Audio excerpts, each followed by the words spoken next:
Hi, I'm Lisa Hitchcock with Easy Life Realty, and I'm super excited to introduce you guys to the proprietor, Chandler Weibel of the Grand House, located at 506 North Grand Avenue here in Sherman, Texas. Well, thank you, Lisa.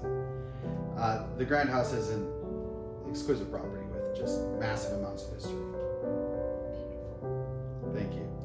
The history of this property really starts, a little bit before the house was built, obviously, right? The house was built in 1900, and it was built in a time where there were horse-drawn carriages.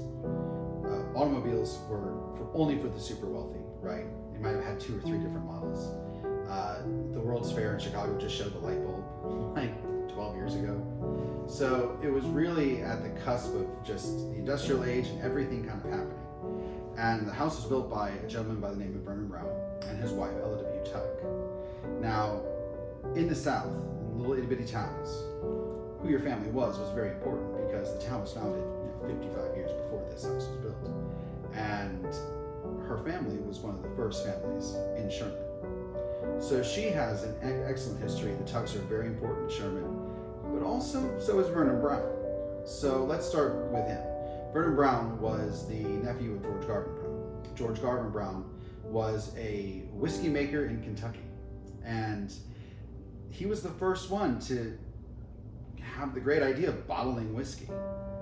At that time, whiskey makers put all of their goods in a barrel, sent it on the railroads, and they got to the local saloons. And you'd take your jug, you'd fill it up, you'd bring it back home. The problem was that you never knew what was in the barrel, right? There was no quality control. They didn't know when they were getting the next one in, so just imagine what could have been in there. So quality was all over the board, so he bottled whiskey, and he set out with his family on the railroads to sell it. And that's where his nephew, Vernon Brown, comes in. Now, you're at the turn of the century, you're before then, right after the Civil War. People want whiskey. It's a great business to be in. There's a lot of money in it, and that brought a lot of financial success to Vernon Brown. Why Sherman was because we are, at the time, we were the capital, the financial capital of Texas. Amazing. You had Galveston, which just got hit by a hurricane. Dallas was smaller than Sherman at this time. Houston was there, but not really. There were 4 railroads that went through Sherman by 1880. Denison had 5. So anything that came into Texas came through this area. With all of that traffic, it became the natural spot for Vernon Brown to move to sell the whiskey. Now, the Tucks, at the same time, were busy. Hiram Newton Tuck, Ella Pugh's father, and Lon Tuck was a county commissioner, and he was the tax collector for Grayson County. And they went down because there was a college by the name of Austin College in Huntsville that was having a lot of problems with epidemics and plagues and all of those deep south, before air conditioning type diseases. And they were looking for a new home. And he said, hey, come up to Sherman. We've got rails, we've got money, and I'll plat you an entire side of Sherman on top of a hill. We'll call it College Hill. So just come on down. So they said, okay, we'll take it. And all of this area was platted. And you'll notice when you first get over the little bridge on Texoma Parkway and turns into Grand Avenue, you'll see Tuck Street as a little reminder of who platted all of it. Well, when they were platting it, they reserved the best spot on top of the hill for themselves, right? That's what notoriety gets you.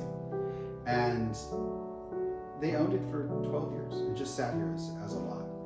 And then there was a little storm that came through Sherman, which made everyone kind of rethink where they lived, closer to downtown. And Grand Avenue was the new place to be. You had big, beautiful mansions starting to be built.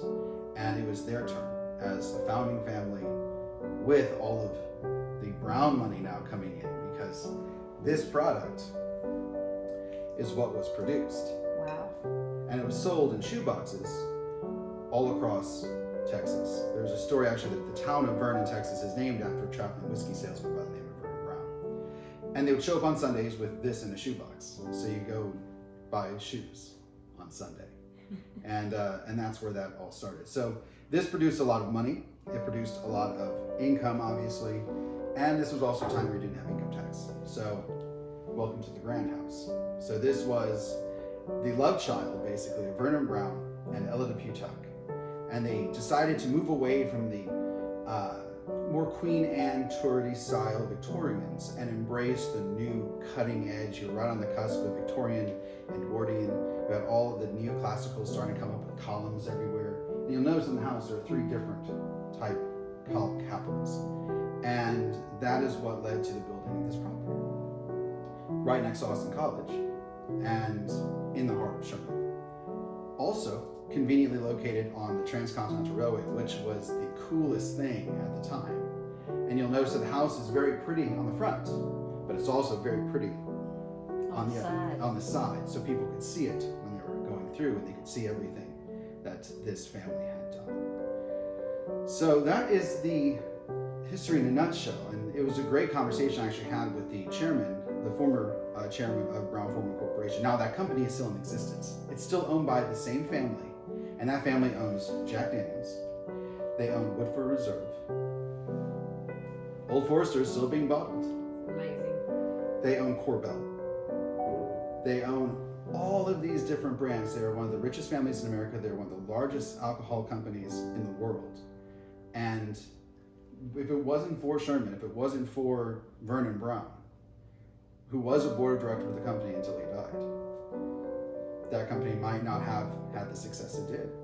And if it wasn't for our railways and our transportation, everything that Sherman was, this house was built with electricity, which was a first in its time. LW pulled up, we have a story from 1901 where she pulled up in her electric car. An electric car, you just got an electric car, right? In 2021, and she pulled up into this driveway with a 1901 electric car. Amazing. So it was just ready for the future. Thank you so much, Chandler, for sharing that rich history. This house is rich both in design and in history, and we're very proud to present this as one of the top homes in Sherman based on age and quality throughout. Come check it out and take a tour. Thank you, Lisa.